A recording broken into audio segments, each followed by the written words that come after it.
একটি প্রশ্ন, যদি আপনাকে দেয়া হয় অসীম টাকা, অসীম ক্ষমতা, অসীম স্বাধীনতা, তাহলে আপনি কি করবেন?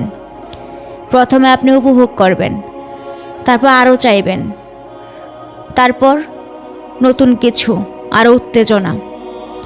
কিন্তু একটি সমস্যা আছে, এক সময় আপনার কাছে সব বৈধ আনন্দ বোরিং হয়ে যাবে।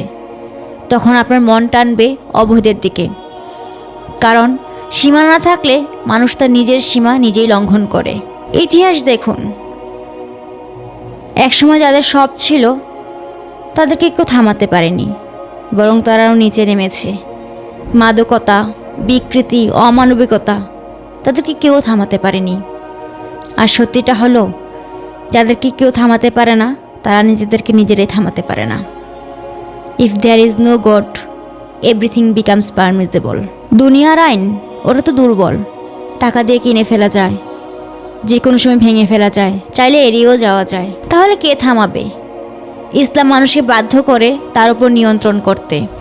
মহান আল্লাহ তাআলা কুরআন মাজিদে ইরশাদ করেন, নিশ্চয়ই আল্লাহ তোমাদের উপর সদা পর্যবেক্ষক। সূরা আন-নিসা আয়াত 1। আপনি একা হলেও আপনাকে দেখা হচ্ছে, আপনার করা প্রতিটি কাজ লিখে রাখা হচ্ছে। একদিন সব কিছুর হিসাব হবে, এই ভয়টাই মানুষকে থামায়, এই বিশ্বাসটাই মানুষকে মানুষ বানায়। তাই মানুষকে নিয়ন্ত্রণ করতে কোনো আইন না, বরং আল্লাহর ভয় প্রয়োজন।